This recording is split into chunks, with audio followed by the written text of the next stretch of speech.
Welcome to Huckins. My name is Sophie and this is my 12th summer at camp, and today we're going to be learning how to make cordage. So for those of you who may not be as familiar, cordage is another term for like rope or twine or cords, and when we make our own cordage, there's a lot of really fun and exciting ways to make it out of natural materials that you probably have near you. So for this video, what we're going to need is long grass or thin strips of bark or reeds or anything that's of a similar consistency and length to long grass.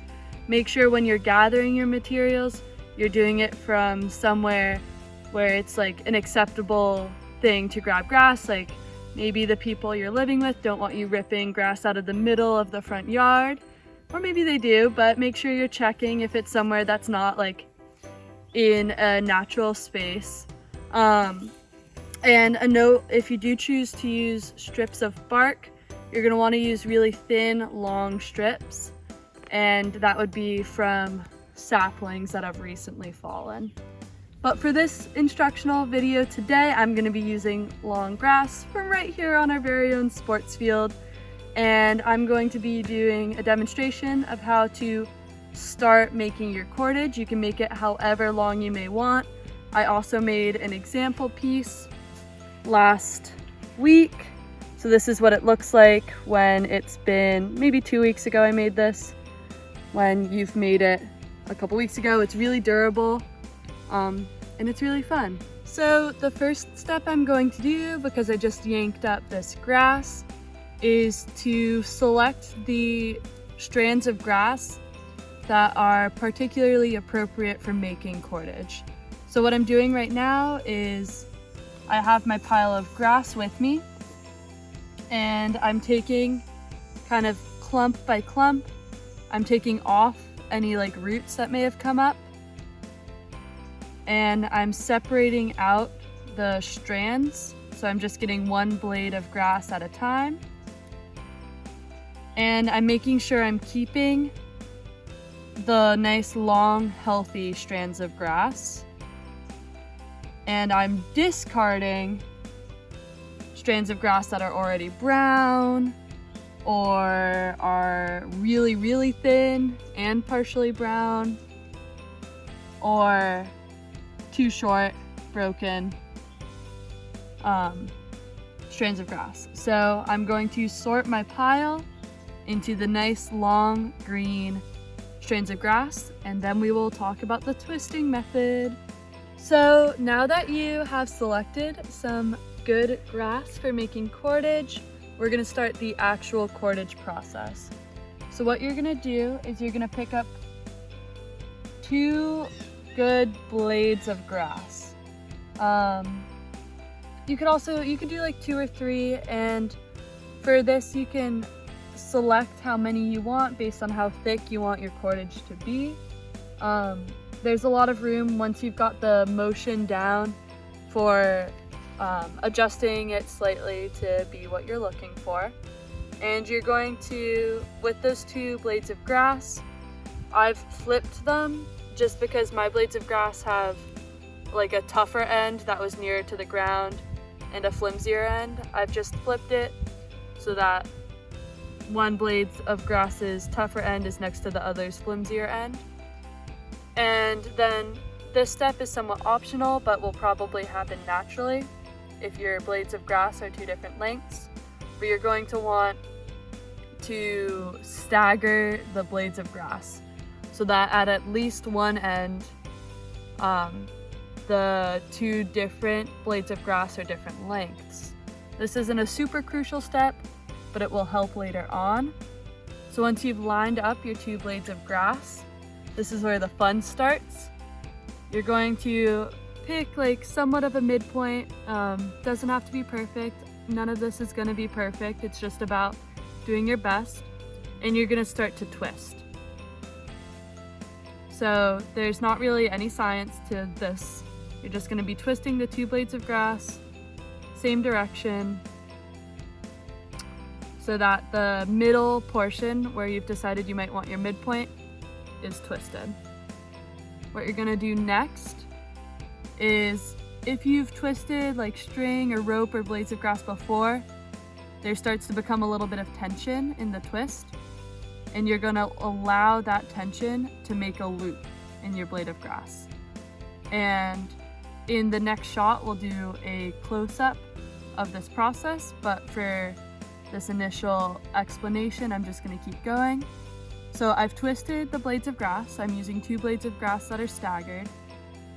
Tension built up because of the twisting, and that created a loop.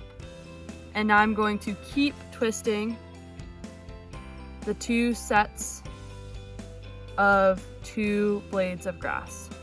And as I keep twisting, there continues to be tension in the grass because the twisting is creating a desire to wrap. And I'm going to continue going with that process. So here's where I'm at right now.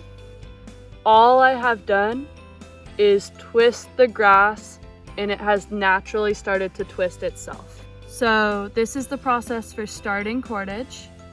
I'm continuing to twist both blades of grass. I'm not changing the direction of the twist. They're both twisting the same direction. I'm kind of rolling them between my thumb and forefinger in each hand at the same time. And the next step, if you were to just use these 2 initial pieces of grass, a friend wants to make cordage with us. So here's the process of starting the cordage from above now. I have my 2 pieces of grass. They're lined up, and to start the cordage, I'm twisting them. So there's not really a science to this. They both twist the same direction. You're not twisting in 2 different directions, or that would unravel the twist. And then when you twist things, tension builds up, and the center itself will start to want to twist. So once you've gotten a couple really good twists in there, you can let it move together. And if this is a little difficult to see or understand, you could pause, try it yourself, and then replay this video. So I haven't done anything manually to create this twist other than allow the 2 pieces to come together.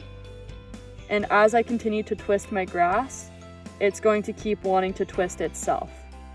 You can kind of move the 2 strands further apart and closer together to encourage that twisting. And that's how you start a piece of cordage. You might notice that if you don't ever add any grass, it's going to be a pretty short piece of cordage. So what I'm going to talk about next is the method for adding more grass to your cordage. This can be a little bit complicated, but is totally worth it. What you're going to do, once you can let it get a little shorter than I'm letting it get for the sake of this explanation. But you're going to then take another piece of grass from your grass that you've established is cordage ready. I'm gonna take off the really tough. When it's really tough grass, it might not twist as well. And you're going to stagger when you introduce new grass to each side. So because I'm going to put a new strand of grass into my right side, I'm going to do several twists before I add any to my left side. And what you're gonna do is overlap your new piece of grass with the 2 that you're currently working on. And because it's longer, it'll go a little bit longer than the 2 initial ones. And you're going to leave plenty of tail on the other side of the cordage. I usually get tempted to line it right up to where the cordage is happening, but that actually makes it a lot harder to integrate. You're gonna let it go with plenty of extra on the other side, and then later you're going to end up cutting or tearing off this tail. And then once you've lined it up, you're just gonna continue that twisting on both sides. Now one of your sides has 3 and one only has 2, and you're gonna keep twisting. And it's okay for it not to be exactly beautiful. Every time you do it, it will get easier, I promise. And we're continuing just to twist both sections the same direction and let that tension naturally twist the cordage. If you're interested in cordage and you start to master this method, you should totally research in different wilderness resources how to make different kinds of cordage. But this is the cordage I find to be most enjoyable for myself. So what I've done now, having added another piece of grass, there's a little bit of twist that goes below where the grass was added. And then you can leave this step until the very end. But once you have enough twist in there that you know the grass is gonna stay, you just tear off the tail, and it doesn't need to be perfect, but it will stay nice and taut in there.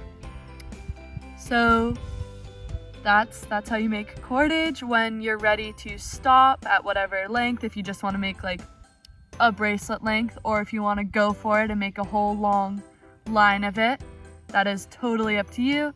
But once you're ready to stop, you can tie it off the way you would tie off a bracelet or any string. You can get creative with that. And now you've made your very own cordage. You can give it to a friend, you can use it to make a fairy house extra cool, you can give it to a neighbor, teach a relative how to do it, and I will love to see your cordage on Seesaw. Thanks for watching and have an Ellie day.